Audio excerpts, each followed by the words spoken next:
Hi guys, welcome to the channel. Today let's talk about Clojure REPL-driven development. So if you start learning Clojure, I think pretty soon you start hearing about REPL and this term REPL-driven development. But what that actually means, we'll try to cover in today's video. So we'll start with a simple example, and basically we'll create a project and then open it in the editor, and we'll start the REPL and we'll do some basic operations with it. And I really suggest, if you are thinking about learning Clojure, actually learn the REPL as soon as possible, because it will really improve the speed, how you learn the language and how fast you can iterate and how fast you can get the feedback from the language, from your code, and that basically will allow you to move really quickly. So REPL stands for read, eval, print, loop. For me personally, that doesn't give much information what that actually means, and I'm kind of person that learns by doing things. So hopefully in today's video you'll just see what that actually means and how you can use it.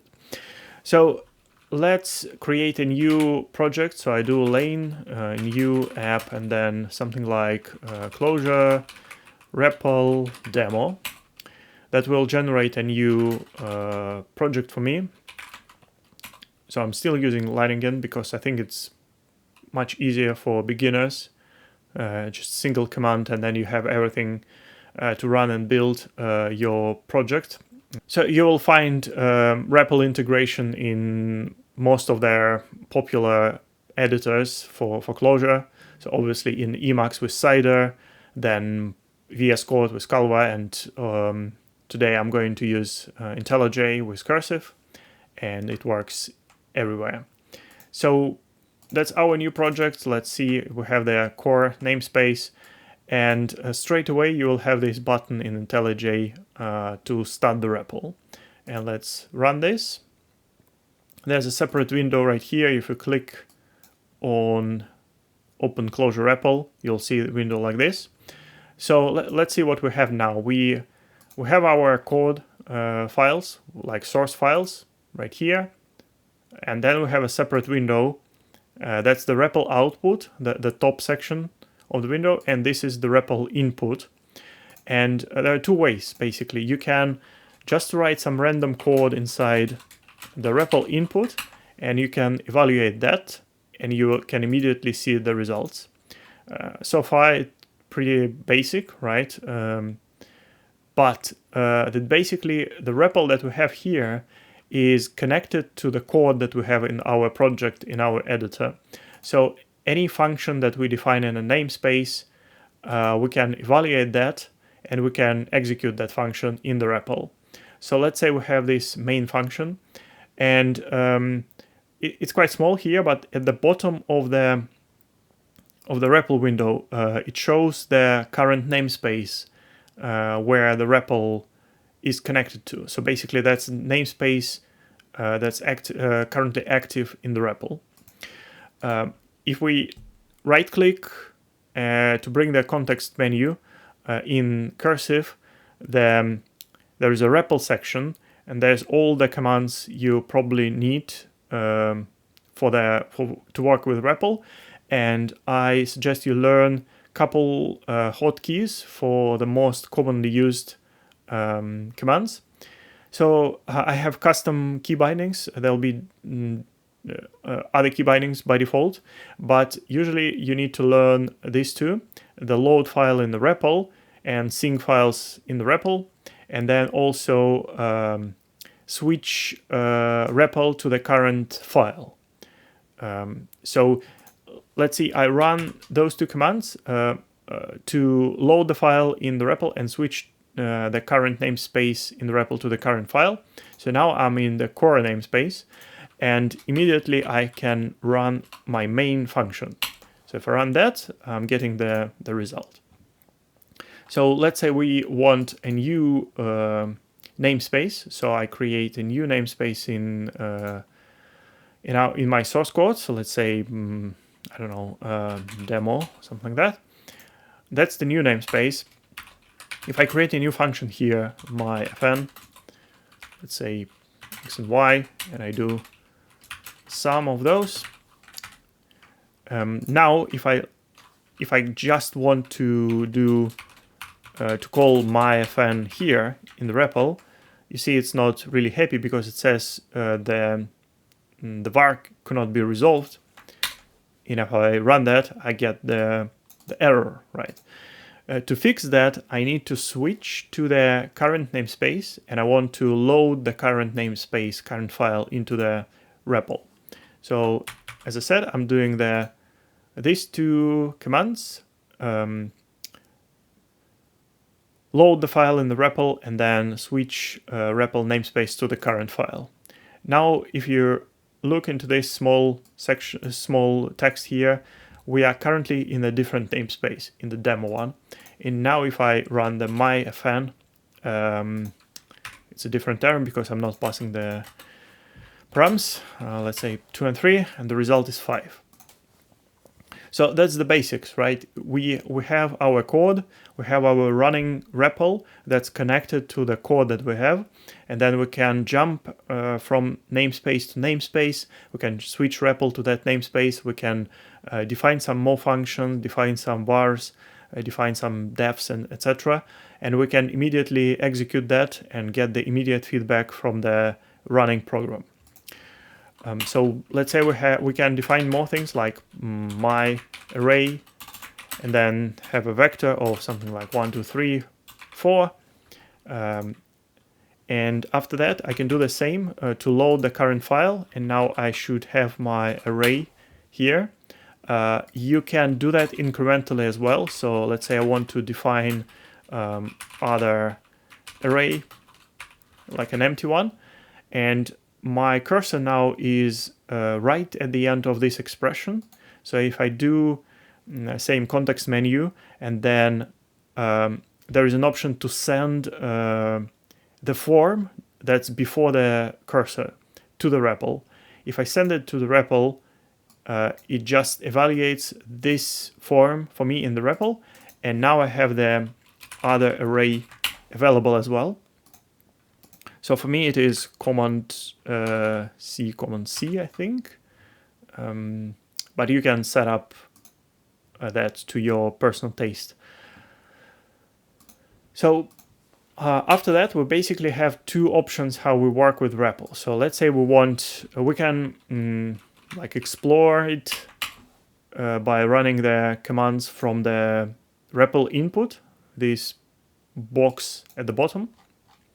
And let's say, for example, I want to check how much elements I have in my array, right? I can do this, like count my array. I have 4, and then I can do something like map v, increment my array. So something like that. Then if, for example, you want to create a new function, you can actually create functions here as well. So you can do defn, let's say, what we can do, let's think, like do something with my array, and then the input will be some array, and then let's say we want to do the map v. I want to double each element in the array, let's say, so it will be plus xx here, and then array, and that's my function, right? So now I can call the function that I just defined in the REPL. So it's not defined in the code anywhere. You can just create an ad hoc functions in the REPL, and you can iterate over them with small steps. So let's call it with my array. We have the result. I can test it with any other input I want. It works. So the idea is that you have a really fast feedback loop. REPL is also fixing the problem when you run Clojure on JVM. So JVM is quite slow for the start. but once it's running, it basically gives you immediate feedback. So like the only time you wait for something is actually when you start your day and you open the REPL. It takes a couple seconds for the JVM to start, and after that you don't have to close your REPL through your workday. You have immediate feedback from the REPL, right? So you write some code in the REPL, you experiment with that, you do iterations. You can check that, like if you implement particular logic, you can check that this thing is working, then you have a working code, and then you can add more and more. And once you're happy with the result, you can just move that code back to your source files and store it there. The other option, which some people prefer, is to actually use that evaluate form option that I showed before from the REPL. So you don't have to use this REPL input section. You can write code in the source files. So let's say I want what was the function, this one, right? I can just start it here and then do evaluate. Now I have it in the REPL again, and I can iterate from there. So the benefit obviously is that if you close the REPL, all the functions that you defined in the session will be lost. But if you do it this way, you kind of have the code available in your source files.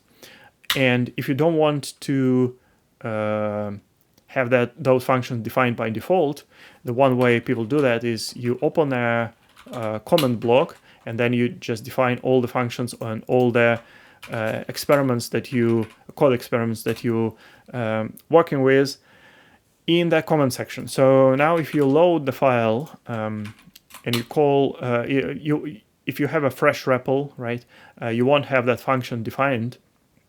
But then actually let me show you that. So I run the restarted the REPL. I switch to this namespace. I want to call my do something with array function. It's not there because it's defined in the comment block. But if I go here, I can evaluate this form, and it will create the function for me. And after that, I can execute the function. And actually, sometimes you see something like this as well.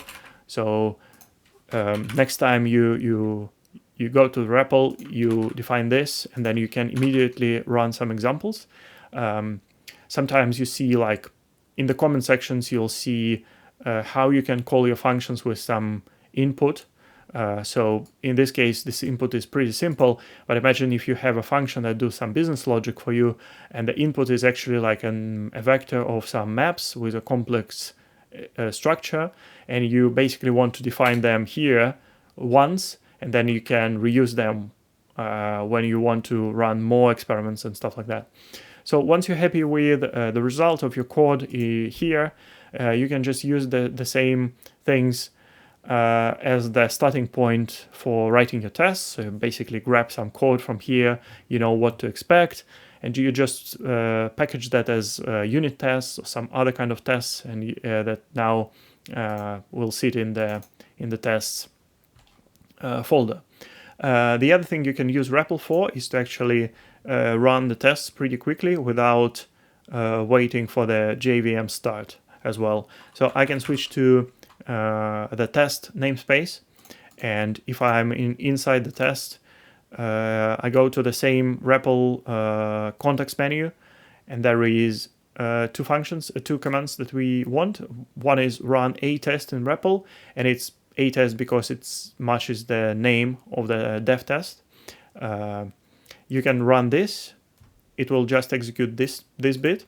If I have A and B test, let's see, different name, B test, same context menu, top one, run test in the current namespace in the REPL. That will evaluate the namespace, get all the tests, and run them one by one. If I fix them, you will see that they'll pass. I have a hotkey for that, so I just rerun that, and I have both tests passing now. So in IntelliJ, there is also this run button. but it's different. It's no more REPL-driven development. It basically will run your test. It will start the JVM. It will run the test. It's not in the REPL. I prefer to run my test from the REPL. So if I work with particular bit of the code, there's usually 1 or 2 namespaces where tests live for that particular feature or piece of code. So you just use that test namespace. You go inside and you run your tests like this. It will have immediate feedback. And also if you have a mismatch, something like this, let's say, if I run this test, I can click here and I'll see that diff immediately. So that's quite handy as well. So I hope that the basics are clear, right? The normal flow is you open your project, you immediately start the REPL, and then if you want to write some new code, you can write it in your source files, send it to the REPL, immediately test it with the REPL by calling the function you're working on with some arguments, etc. Once you're happy, you can move the code from the comment block into the namespace. If you're happy with input-output, you can get that and put it in the unit test, and that's how it works. The other thing I want to show is the other use case for the REPL. So I have this project called Clojure Service Template. It's a publicly available repo in my GitHub, which is supposed to be a nice starting point for your Clojure services. So it has some things like database connection, service. It's doing the configuration with IRA, component as the backbone for the system, etc. So you can explore that. I'll just show you the workflow if you do development with this template. So I started the REPL. It now starts in the dev namespace by default because I have the configuration in project CLJ. These REPL options init namespace will define where your application starts. And then I have a custom command in the REPL. So I go commands here, and I see you see this REPL restart system. I have it for command 1. It's not default. So you can that will do is actually it will go to the REPL dev namespace, and it will call the system restart command for me.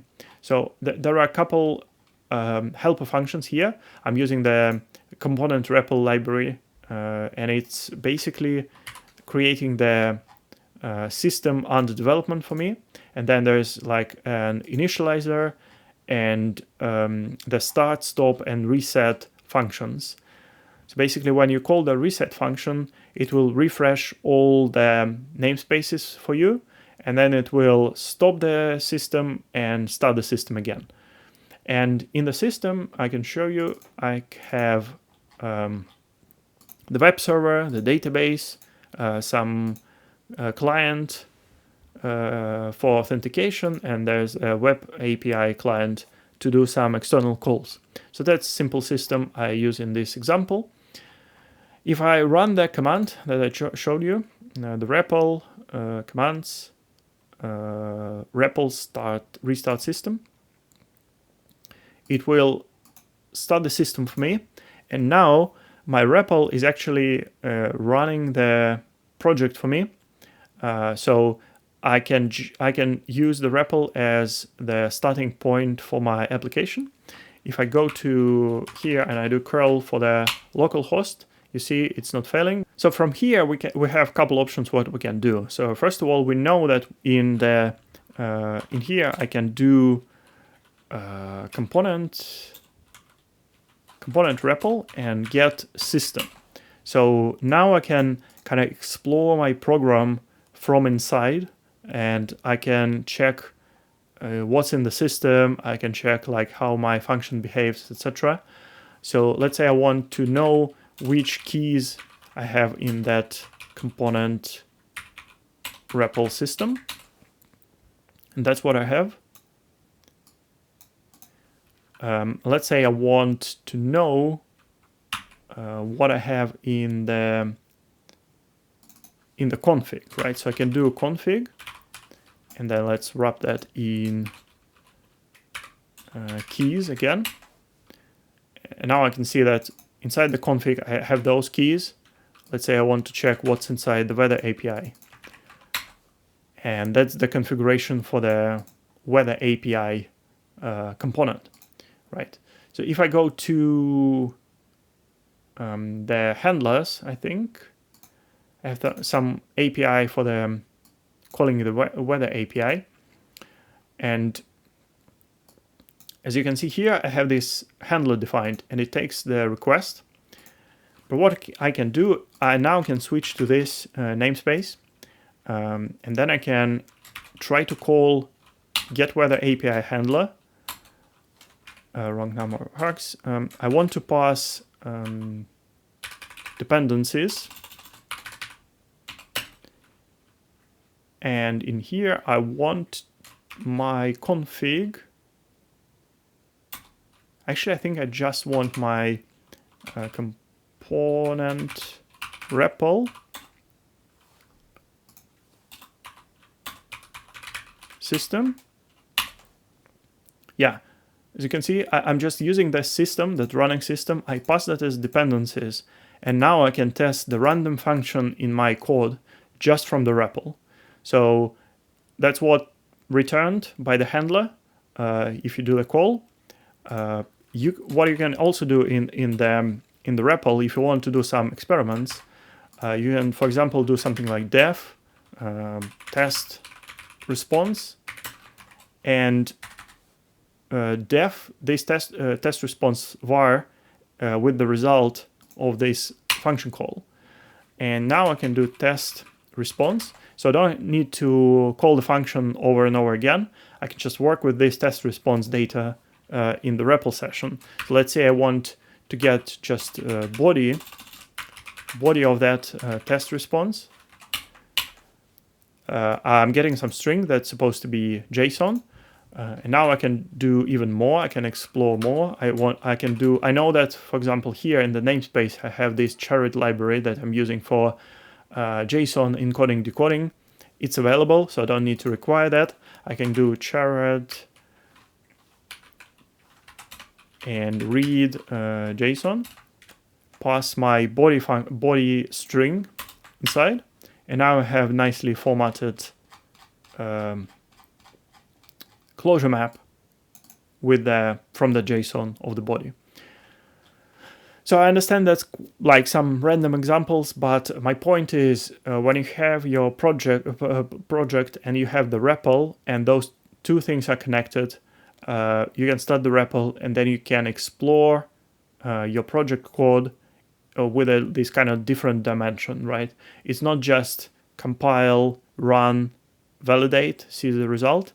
It's more like start the REPL, load the project, then you can start the system, and you can explore the running system, and then you can redefine functions, you can redefine some state, you can get some runtime state, etc. It's all available for you in the REPL, and it's also with immediate feedback, so you don't need to wait for the compilation, for anything. Basically, once you have the JVM started, you can just do whatever you want. And that's the idea of the REPL-driven development. Hopefully you get some better understanding after this video. Some people taking that to really extreme. So if you run your Clojure code in production, somewhere you deploy it, you can basically have the open port for your REPL. So you can connect REPL remotely. So let's say you have your server somewhere, you have code running there, you have an open port for the REPL, and then you can go here and you connect to the remote REPL, and then your REPL is now connected to a live running application, and you can do same things basically. You can patch it on the fly, you can get the state, you can run experiments, you can debug, print some internal state, etc. So, I mean, the options are unlimited and it's just your imagination. So even saying that is possible, I usually don't do that because it just opens some additional risk. And again, it's really powerful, but you need to think about the security and all that stuff. So it's not for everyone and not for every use case, definitely. But sometimes it's just like game changer. If, for example, you have a really slow deployment process, let's say, in that case, if you have that running and you want to patch really quickly and really efficiently, that's an option, right? But be really careful with this approach because, again, yeah, it's really risky, I would say. All right, so that's all for today. Hope you enjoyed the video. Let me know what you think. Please leave comments and likes under the video, and also please subscribe to the channel. There are multiple ways to support me, and all the links are in the description and in the first comment. See you next video. Bye bye.